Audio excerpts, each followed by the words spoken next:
Dressing room में विराट कोहली की पीठ थपथपाने जितना ही जरूरी है असमय जूते खूंटी पर टांग देने वाले ओलंपिक मेडलिस्ट से बात करना। हमारे देश में पिछले कुछ वर्षों में अचानक खेल के मैदान पर हलचल बढ़ी है। मैं अच्छे अर्थों में बात कर रहा हूं। हमारे खिलाड़ियों ने कॉमनवेल्थ खेलों से लेकर एशियाड और ओलंपिक तक में मेडल की संख्या बढ़ाई है। इतना ही नहीं, हम कुछ खेलों में गिनती के मेडल लाकर इज्जत बचा लेने की स्थिति में थे, जैसे तीरंदाजी, कुश्ती आदि। आज हम कोई एक दो नहीं, कई खेलों में मेडल जीतकर लाते हैं। Shooting, javelin throw, track and field की बाकी स्पर्धाएं, weight lifting, tennis, table tennis. अब हमारे खिलाड़ियों को मैदान में हम आत्मविश्वास से भरा हुआ देखते हैं। पहले हम मैदान में कदम रखते ही हारे हुए जैसे दिखते थे। प्रतिद्वंदी से दबे दबे से आगे बढ़ते थे। लगता था कि सामने वाले की आक्रामकता के सामने खेलने से पहले ही घुटने टेक दिए हैं। अब जीत हार बाद की बात होती है, लेकिन हम खेलते चैंपियन की तरह हैं। हर खेल में हर खिलाड़ी इस जज्बे को दिखाता आ रहा है। यह जज्बा सिर्फ उन देशों के खिलाड़ियों में पाया जाता है जहां खेल की संस्कृति हो, जहां यह डर खत्म हो चुका हो कि खेल में करियर नहीं बनता, जहां माता पिता यह नहीं कहते पढ़ोगे लिखोगे तो बनोगे नवाब, खेलोगे कूदोगे तो बनोगे खराब। आज हम हमारे देश को ऐसे ही स्पोर्टिंग नेशन बनते हुए देख रहे हैं। यह किस वजह से हुआ है? पहला, खेल में पेशेवर अप्रोच आई है, लीग आई है, औद्योगिक घराने आए हैं, पैकेजिंग आई है। खेल को अब बिकाऊ प्रोडक्ट की तरह बेचा जा रहा है, बिकाऊ प्रोडक्ट बनाकर बेचा जा रहा है। हमारी लीग में दुनिया आकर खेलती है। हम अपने ही घर में यूरोप, अमेरिका के खिलाड़ियों को छकाकर उस डर को तो खत्म कर ही चुके हैं जो उन लंबे चौड़े खिलाड़ियों को देखकर पैदा हुआ करता था। इस नए खुशनुमा माहौल ने खेल की काया पलट की है। दूसरा बड़ा काम किया है मोदी सरकार ने। 2021 तक ही 5 साल में ही विभिन्न खेल विकास योजनाओं के तहत 6,801 करोड़ रुपए सरकार ने जारी किए थे। खेलो इंडिया योजना ने जमीनी स्तर पर खेलों की संस्कृति विकसित करने का बड़ा काम किया है। राष्ट्रीय खेल कल्याण कोष, राष्ट्रीय खेल विकास कोष की स्थापना की गई। राष्ट्रीय अंतर्राष्ट्रीय उपलब्धियों पर खिलाड़ियों को पैसा देने से खिलाड़ियों को प्रोत्साहन मिलता ही है।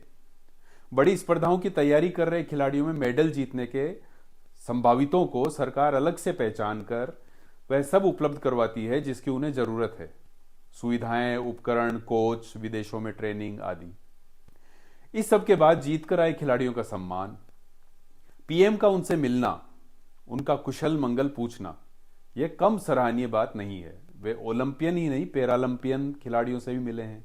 वे सिर्फ ओलंपिक नहीं, अन्य टूर्नामेंट में जीतकर आए खिलाड़ियों को भी पीएम रेजिडेंस में बुलाकर उनके साथ चाय भोजन लेते आए हैं। है तो एक समारोह, एक जेस्चर, लेकिन उस खिलाड़ी को इस क्षण की कीमत पता है। उसका हौसला आसमान छूने लगता है। बाकी खिलाड़ी इस पल को पाने के लिए जी जान लगाकर तैयारी करते हैं। इन मुलाकातों का मजाक उड़ाने वाले सोशल मीडिया तबके को छोड़ दें तो देश के प्रधानमंत्री से मिलना किसी भी खिलाड़ी के लिए लाइफ टाइम मोमेंट होता है। इस सकारात्मक माहौल में एक ओलंपिक मेडलिस्ट को यूं प्रेस कॉन्फ्रेंस में आकर अपने जूते टांग देने की घोषणा कर देना कितना दुर्भाग्यपूर्ण हो सकता है ही। हमने कैसे यह होने दिया? भारतीय कुश्ती संघ के पूर्व अध्यक्ष ब्रजभूषण सिंह पर कुश्ती खिलाड़ियों के आरोप और सिंह का उन आरोपों को खारिज करना पुरानी कहानी हो चुकी है। उनके सच का पता पुलिस को लगाना है, कोर्ट को सत्यता की जांच करनी है। आरोप लगाने वाले कुछ पहलवान बाद में पीछे हट गए थे।